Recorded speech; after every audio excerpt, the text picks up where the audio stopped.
All right. All right, going on mute. Go right ahead. All right, great. Thanks. So, my name's Kevin Kononenko. I'm not sure how many people in this competition are from out of state, but I am in fact located in Ann Arbor, Michigan. I'm building a web platform called Vivoji, which is it's a startup company that I've been developing since May with one of my partners. And where I come from this is that I'm really passionate about finding ways to talk about either environmental or health hazards that make sense to people. So it's really hard to convey scientific principles like carbon dioxide, particulate matter, ozone, you name it. It's hard to get people worked up about them on a daily basis. The way I like to think about it is, how can I make this issue fit into someone's daily priority list? They already have all these things they have to accomplish on a daily basis. How are they supposed to get interested in air pollution or carbon dioxide at that same level? So here are the three major ways that we come about this issue. Basically, number one, parents care deeply about their children's health, but they do not realize environmental energy consumption affects their children's health through air pollution. So I did a lot of customer discovery at the beginning of the summer, and what I found was that environmental issues are a lot of times tough to motivate people with. Um, for a parent on a daily basis, the two things that might matter most is having a good day at work and taking care of their kids. So whatever energy consumption things we wanted to be worried about, we wanted to make it fit in with one of those two things. We chose children's health. So children in Salt Lake City breathe in about 10 cigarettes of air pollution over the course of the year. This is equal to living with a smoker for 4 months out of the year. And for the sake of comparison, Ann Arbor, Michigan tends to be around 8 cigarettes and more like 3 months out of the year. But if not the first fact about the 8 to 10 cigarettes, then the second fact, most parents I talk to are very concerned with that because that's not a value that they hold. So they'll say, oh, I don't want my kid breathing in any secondhand smoke or anything like that. And then when confronted with this, they'll say, oh, that instantly makes air pollution make sense to me, and I understand why it's not good or how much of it there even is out there and why that's not good. And then on average, a Salt Lake City area classroom has an estimated 4 children with asthma who are especially sensitive to air pollution. So as you guys probably know, children with asthma, more particulate matter means more asthma attacks. And with this one, we really tried to frame it in a way that was manageable for people. So we didn't want to tell people how many people in all of Salt Lake City have asthma, or how many children have asthma, or how many people across the country have asthma. We want to really have it on a manageable level, which is if your child isn't the one with it, then there are 4 or 5 kids in a local classroom. Those are people you can put a face on and say, this is why it matters to me, is because this person's being especially affected. So here's what Vivoji is. This is a mock-up of our homepage. Vivoji is a web tool for visualizing your impact on local health due to energy consumption. And what you do on the site is you fill out 4 categories, or up to 4 categories, which are air travel, home energy, ground transport, which means bus, train, car travel, and buying habits. And our series of proprietary algorithms links those consumption decisions on a per unit basis. So for air travel, it's miles traveled. For vehicles, it's gallons. For home energy, it's kilowatt hours. And we convert that using our formulas into an estimated impact on health, and we convey that in a point total. Again, we keep all the science on the back end and hidden so as not to overwhelm people with it. And as you guys might expect, after you start to have a point total, you can do like some gamification stuff, and I'll get into that in a moment. So we can then spit out a score and then compare you to people in your area and do an overall percentile. So let's say the average score in your area is 500 and you're at 700. We can say, hey, you're greater than whatever, 70% of people, and if that fact makes you uncomfortable, here are some things you can do about it. Also on this main page, one other key feature is in the top right. We live report current air quality up to the latest hour using the AirNow API, and then we convert it into cigarettes to use the unit that people have shown that they care about. And then also one thing that's going to be in our beta, which is going to be released in 2 weeks, is that we're also converting instantly to the months out of the year living with a smoker. That's on an hourly basis, just to help people realize that it's live. So the human scale, like I think one issue when people talk about something like climate change is they talk about global scale over a long range of time, measured in small increments. We're talking about something that's right here in your community right now. We're quantifying up to the latest hour, and in a measure that you understand and makes sense to you.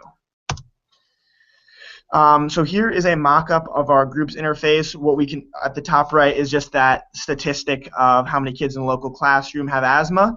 The way we found that our site will work best is if we sign up people at a community level. So we want to create pushes.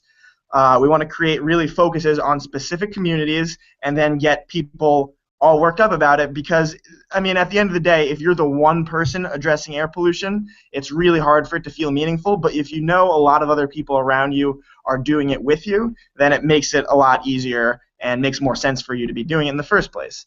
The 3 key units we look for signing up a group. If we can get a municipality, that's great, but even on a lower level, we look for churches or religious organizations, we look for schools, and we look for neighborhoods, because those are ones where you know that you're surrounded by people with similar values that all care about children and are willing to take action on this with you.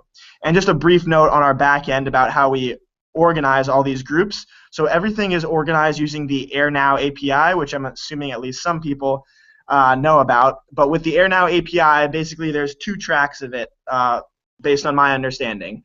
There's one that is the score, or the air quality, a blended air quality for an entire municipal area, so think one for all of Salt Lake City, and then there's another that is each individual monitor that goes into that. So let's say, one group we're already working with is the city of Louisville. So in Louisville, there are 6 monitors throughout the entire greater metro area that comprise the Louisville area. That is now a geofence on our back end. So if you're the closest to that metro area or closest to any other one, you get put in the Louisville geofence, and then based on your zip code, we can feed you the nearest one of those 6 monitors in that area. So on one hand, we don't want to keep the communities to be too small, because then you might get geofenced outside of people you know, and at the same time, we try to give you the closest monitor to you. And so we have this visualize groups interface. If you guys are familiar with D3, I do most of the D3 for the site, but D3 is the JavaScript library for data visualization. So that's how we automatically generate these plots and progress bars for anyone at any given time. What the plot is comparing you to other people in terms of your score on this site. At the very top are the best people, and at the bottom are the highest scores. And what we have going on the x-axis is we can also show you what goals people are taking on and how significant they are. So let's say you're at the very top, you're doing really well. It might be fair to say that you don't have to take on as many goals because you're already doing well. Whereas if you're at the very bottom, it's more like, hey, you should be doing something because your score is really bad. And one thing that's not reflected on this design is we also hide everyone's names below the 60th percentile so people don't get turned off and say, oh, this is private, or I don't want people to know this. That's one feedback we've gotten. And on the right of the screen, we've got this forest visualization. The forest basically reacts to how the group's doing. So we have monthly goals that are set, and that's what the progress bar is. If you hit the monthly goal, you progress to the next stage of the forest. There's 8 stages, and if you miss it, you just start that level over. And this is the very last one, the forest with little health symbols coming out signifying that trees take air pollution out of the air. Just meant to give people a little visual reinforcement. Next slide. All right, so these are our 3 pillars of the Vivoji platform. We've got data visualization, which means we try to make these numbers real to people. We don't, it can be hard to get attached to just a number, especially a big number, and so we try to graphically represent everything and really bring transparency to it in that way. And always also visual reward. So if you do something good, we want you to feel good about yourself. We don't want you to just throw your hands up in the air and say, hey, what difference did I actually make? Our second thing is social psychology. We frame everything in terms of comparing you to others. So what that means is, let's say your score on the site is 500. Your next question is, what's a good score? And can I get my score to 0? So the way we frame that is comparing you to other people. So if you can say, hey, I'm in the top 20th percentile, that means I'm doing good. That means we just created an opportunity for success for you, as opposed to feeling like, oh, I've got to get my score to 0. otherwise I've failed. We really want to emphasize that comparing you to other people is our metric of success, basically. The third thing is gamification. Like I said, we have a point system, and we use gaming principles to keep people engaged and encourage them to keep engaged with the site and keep them interested, basically. Like I said, with the visual rewards thing, that goes right into it, getting people's competitive nature involved, getting their collaborative nature involved, but really just taking all these principles to the next level and trying to give an experience that's not like something else that's out there on the internet, trying to give people more access points and more ways to connect to air quality information. All right, so how can we help people in Utah? So our groups feature in geofencing allows us to report data from only the nearest air monitoring stations. Like I said at the beginning, that's the frame that matters, the nearest to you. We don't want you to have to consider air pollution across Utah or across the entire country.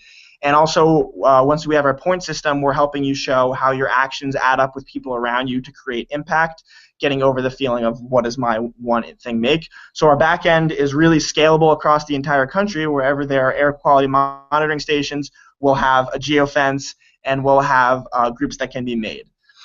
So it's personalized to every single area, basically. We hope to sign up a bunch of local groups in a given area. Yep, this is all stuff that I talked about before. So our first focus is in Louisville. That started a week ago because they flew me down there and they want to take, they'll try anything basically to take action on their air quality. And I'm always looking to add up more areas. So other ones that I have interested are, besides you guys, is Los Angeles, Boulder, Denver area, and then also Ann Arbor. But I really try to focus my attention in those specific areas where I know I have allies and I know that we have a better chance at getting a community movement towards reducing air pollution. And yeah, we provide actionable steps. So I didn't get to that part in this presentation because I forgot to include the slide. But basically, we also have custom analytics. So we have suggestions built in that change based on whatever your score is that you input. So if you have a really high vehicle score, the vehicle actions will be worth more points. And we try to make it as easy as possible to complete the goals. You know, it's for vehicles, it might be public transit, it might be carpooling. We try to make those more convenient, but we also make sure people know what is the action that reduces air pollution so they don't feel like they're out in the cold. And then what is our innovation? So like I talked about, there are proprietary algorithms underlying this that link energy consumption using health impact studies. If there's an unprecedented granularity on the actions of others around you and data insights on how positive actions add up. So we basically are creating our own massive data set composed of everyone's actions, and we can show who's doing what at what time on an aggregate level, and we can tell you, most importantly, we can tell you what other people around you are doing, so it makes you more likely to do it. So let's say everyone else is doing energy efficiency to decrease their energy consumption. You might not know that because you don't usually talk to your neighbors about what kind of insulation is going into their walls. But now on our site, if we show you that Joe Schmo is taking on the energy efficiency goal, you can say, hey, if Joe's doing it, I can do it too. And I think that's really important for the scope of these actions. We keep all the science on the back end, and we present the data to users in metrics that are easy to understand.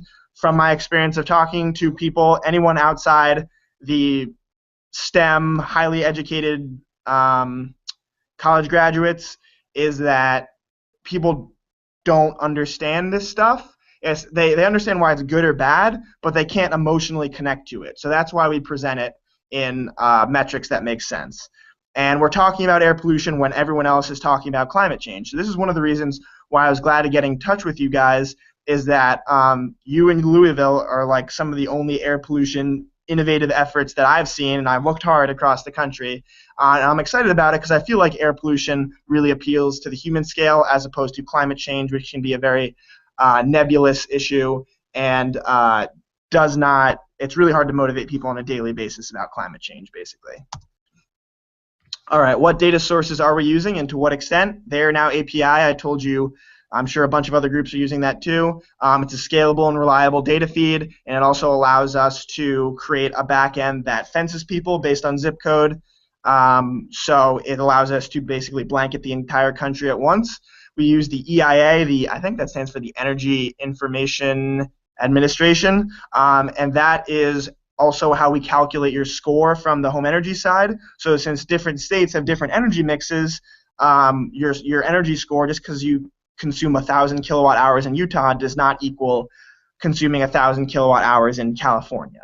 So we use the EIA API to give differential scores for home energy, and then also what we're going to start getting into as we build a user data set is providing predictive machine learning possibilities from their massive data bank and combining that with something like the Department of Energy's Buildings Performance Database to just give people a full picture of how their house is performing.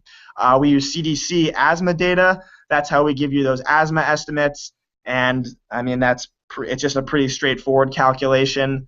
Right now we only have it customized down to the state level. We'd like to do community level, but as some of the data sets I saw posted in your group looked like, it's a lot of times the health data, they can't release very specific stuff.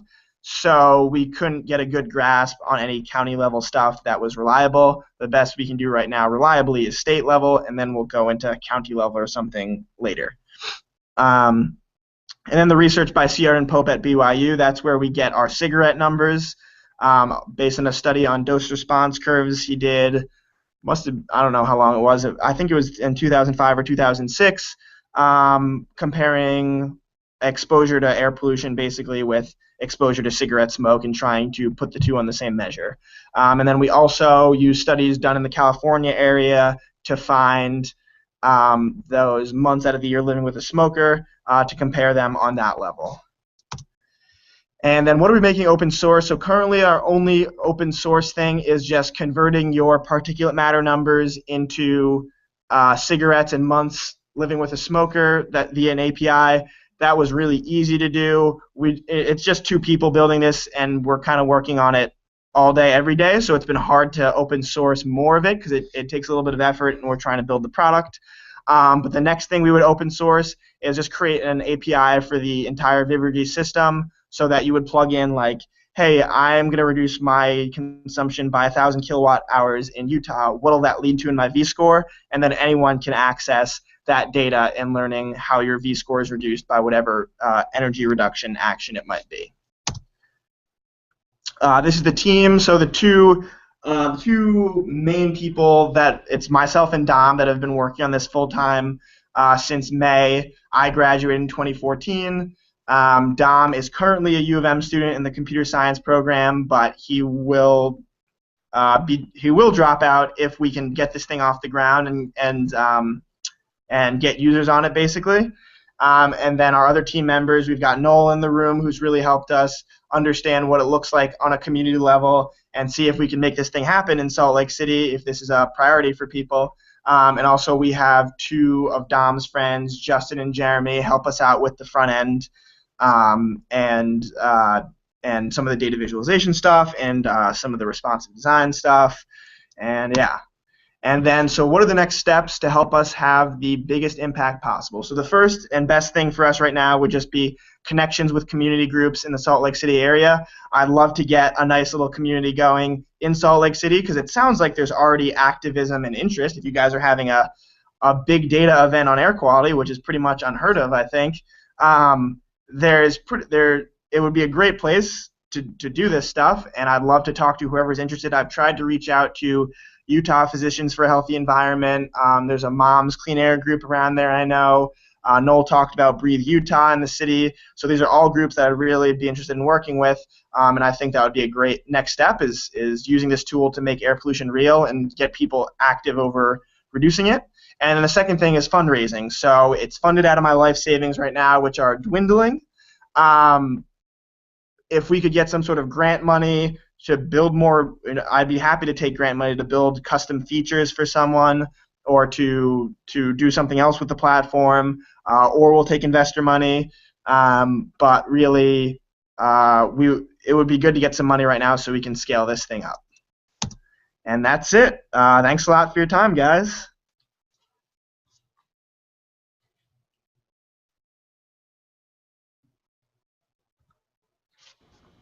Do we have any questions from the audience? Thanks, Kevin. Yep. You might want to come up here a little closer so we can hear you. Where do I need to be? Just somewhere right here. Okay. So my first question is just, I didn't take fast enough notes, but what were the 4 categories that you were going to have people input? I remember that you had air travel and home energy consumption. Yeah, I think I have the slide up for you guys right now. We've got air travel, home energy consumption, ground transport, which means bus, rail, and car, and then buying habits. Buying habits. So I understand that you said that your algorithms are proprietary, but Yeah. have you provided any data to show correlation between these inputs and air quality? I mean, for example, when you're looking at air travel, how much of any emissions resulting from that actually impact air quality in the Salt Lake Valley? Also, I know that you said you use EIA data for the home energy consumption, but that's an average state, in-state production, which doesn't actually relate to the energy that's produced to serve that customer. And you know, I'll just say, you know, for example, there's very little of our energy production that is in our airshed. So I'm just wondering what data you're providing to show this correlation. Otherwise, we're going to have people making changes that, in fact, don't impact our air quality. Yeah. So those are all good questions. So the way the health impact studies, the way the algorithms work is actually on a more, it's not, I can't, you're right, I can't give that level of granularity for a specific area, so it's really like a national scale. So it's similar to the way, if you're at all familiar, that the EPA writes its health impact studies when it tries to justify regulating air pollution. It'll say, hey, we should regulate diesel particulates, let's say, to this level, and this will be the impacts it has. It's more across the entire population as opposed to this is just what it is in Salt Lake City. So air travel actually is a very small part of our calculation, is a very small part of the score. It's like 1%. Basically for it sounded like you were already getting that. That's a small one. The biggest one for us is ground transportation, like cars, since they're the closest to the area. And you're right about home energy. So let's say you're consuming, yeah, like you said, you're consuming energy. Some of it's from coal, but the coal plant is 100 miles away. Our score is only really an aggregate over the area. It's not saying that's what's getting affected in Salt Lake City. It's just saying this many people are being affected. We can't say where they are specifically. Does that make sense? That answer your question? It answers my question. It answered the question. Any other questions? No? Okay. I think that was excellent. Thank you, Kevin, for your time. Yeah, thanks for having me, guys. All right. Thanks, everybody.